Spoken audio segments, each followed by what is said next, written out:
आदरणीय सभापति जी,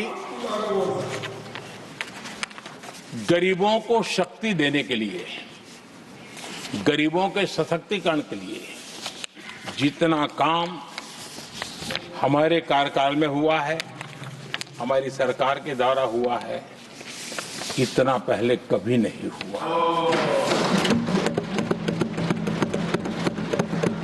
गरीबों का सशक्तिकरण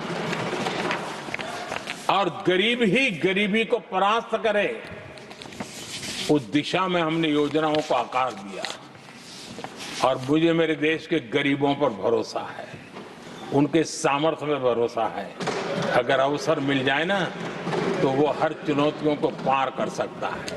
और गरीब ने करके दिखाया है। योजनाओं का लाभ लेते हुए, अवसरों का फायदा उठाते हुए, सशक्तिकरण के माध्यम से 25 करोड़ गरीबी को परास्त करने में सफल हुए।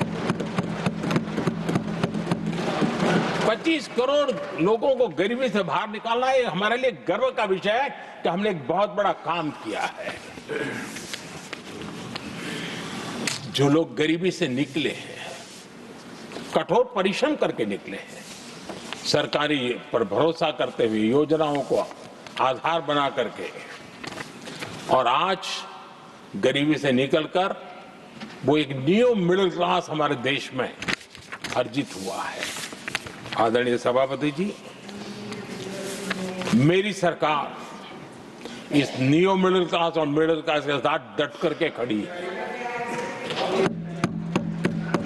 और बहुत कमिटमेंट के साथ हम खड़े हैं। हमारे न्यू मिडिल क्लास और मिडिल क्लास की आकांक्षाएं आज देश के लिए गति देने वाली शक्ति है। हमारे देश की एक नई ऊर्जा है, देश की प्रगति का सबसे बड़ा आधार है। हम मिडिल क्लास के, न्यू मिडिल क्लास के सामर्थ्य को बढ़ाना चाहते हैं। हमने मिडिल क्लास के लिए एक बहुत बड़े हिस्से को टैक्स में इस बजट में जीरो कर दिया है।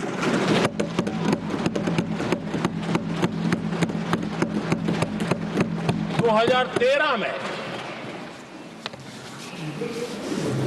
2 लाख तक की आय टैक्स में मुक्ति थी, इनकम टैक्स में 2 लाख तक मुक्ति थी। आज हमने 12 लाख तक टैक्स में मुक्ति कर दी। हम 70 साल से ऊपर के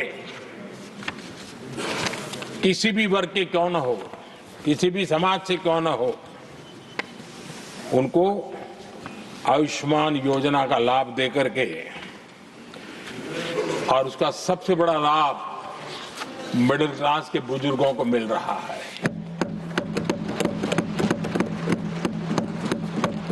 आदरणीय सभापति जी, हमने देश में 4 करोड़ घर बनाकर हमारे देशवासियों को दिए, जिसमें से 1 करोड़ से ज्यादा घर शहरों में बने हैं।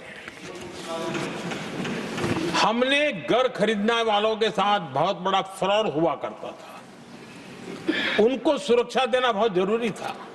और इसी सदन में हमने रेरा का कानून बनाया है, जो आज मध्यम वर्ग के घर के सपने के खिलाफ जो रुकावटें थी, उसको दूर करने एक महत्वपूर्ण हथियार बना है। इस बार बजट में स्वामी इनिशिएटिव लाया गया है,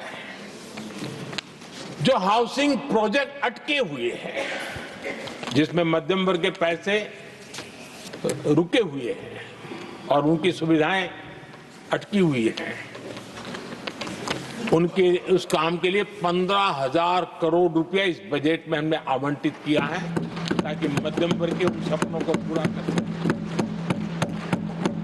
आदरणीय सभापति जी, स्टार्टअप का रिवॉल्यूशन जिसको आज दुनिया ने देखा है और उसका एक प्रभाव भी है, ये स्टार्टअप चलाने वाले कौन है? ये स्टार्टअप चलाने वाले नौजवान ज्यादातर मिडिल क्लास के नौजवान हैं। आज पूरी दुनिया भारत के प्रति आकर्षित है। खास करके G20 समूहों की देश के 50-60 स्थानों पर जो मीटिंगें हुई, उसके कारण भारत को जो पहले सभी दिल्ली, मुंबई या बेंगलुरु मानते थे, भारत को विशालता का उनको पता चला है। और आज विश्व का भारत के टूरिज्म के प्रति आकर्षण बढ़ा है। और जब टूरिज्म बढ़ता है तो व्यवसाय के भी अनेक अवसर आते हैं और उसका लाभ भी हमारे मिडिल क्लास को बहुत मिलने वाला है, उनके आय के साथ। आदरणीय सभापति जी, आज हमारा मिडिल क्लास आत्मविश्वास से भरा हुआ है और ये अभूतपूर्व है। ये अपने आप में एक बहुत बड़ा सामर्थ्य बना देता है देश का। और मुझे पूरा विश्वास है कि भारत का मध्यम वर्ग विकसित भारत के संकल्प को साकार करने के लिए कमर कस करके खड़ा हो गया है, हमारे साथ चल पड़ा है।